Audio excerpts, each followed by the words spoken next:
Hey guys, what's going on? In today's video, we're going to be putting an MGTF steering wheel in the ZR.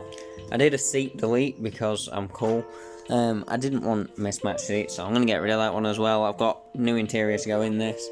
Also painted the rear, that's black, starting to box it out to do some cool shit. That steering wheel's going, and the car's no longer going to be white. As a lot of you know, the theme I was going for is white and blue. And can't do that anymore. Well, I can, because this is a pearl white colour, and the company that I was using to get the paint went bust, which is mint. So I took the paint elsewhere and asked how much it would be to get mixed, and because it has a lot of pearl in it, they were like, yeah, it's going to cost you about 70 quid a litre. Bear in mind that's at like friendly rates, so I've decided to go with another colour. Rover made a similar colour, but not the same. That will be revealed when the car's fully painted.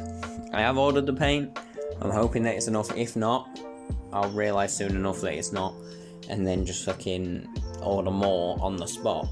But this time it's an actual pre-made colour. It's a colour from a car company, so it's not going to run out, and I'm not going to be paying extortionate amounts for it. I've got some custom pieces made. Basically, I put the coolant elbow on, the ZR coolant elbow. I need to clean it up, but I'm not doing that now.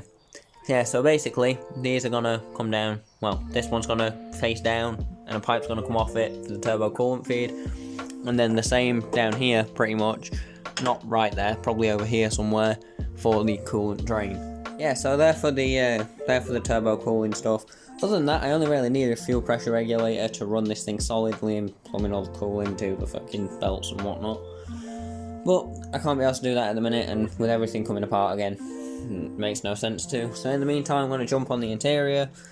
This steering wheel is from an MGTF. It's got a ZR airbag on it, trimmed down. You can see it's not the cleanest cuts, but I'm not really bothered. It was a spare airbag that I had laying around. This steering wheel will be staying in the car, but won't be looking like this for much longer. So, to take the airbag off, which might blow up in my face, I'll record it just in case it does. But, there's two fucking Torx screws, one on each side. In fact, it's going to be easier for me to show you on this steering wheel. There's one there. Yeah, one there. And one there. Piece to get off. So I'll get them off, and then I'll pull it out and see if it blows up.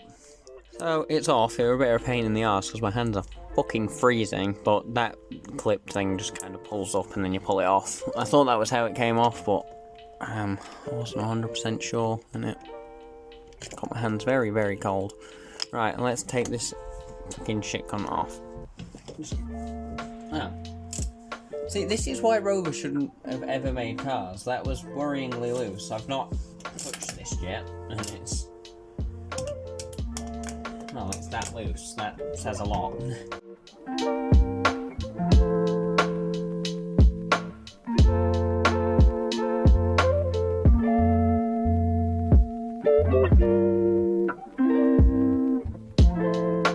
Keep that safe.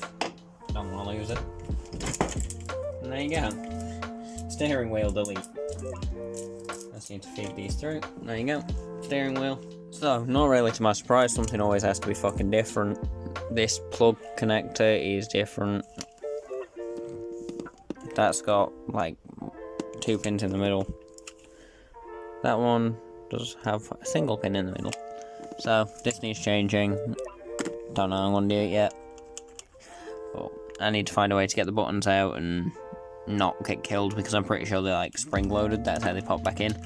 So, yeah, I need to figure out a way to fucking disassemble this cunt and swap all the stuff over and then get it fucking working and have a steering wheel again, because you can't drive around like this, unfortunately. So, it's all tightened down, it's all working, and there, as you can see, it's smaller, it looks a hell of a lot better. There we go, that's better, now the camera's properly adjusted. Yeah, so you can see it's a lot smaller, it's a lot, well, just a lot nicer really, even though it's a shitter wheel in the sense of its condition, but overall, smaller wheel, nice feel. It's got these nice grips up here as well. Not like I ever use them, because I don't know how to describe it, I'm kind of on the sides, but yeah, feels a hell of a lot nicer, looks a hell of a lot nicer, The next video will be me doing the wiring for the switches. I need to go and buy some more wire to do that. Eventually this is going to be going carbon fibre too, and I will get seats in here because it's really not very comfy sitting on a box full of, well, there's an ECU there and God knows what else. In the meantime, I'm going to do some turbo shit and see what happens.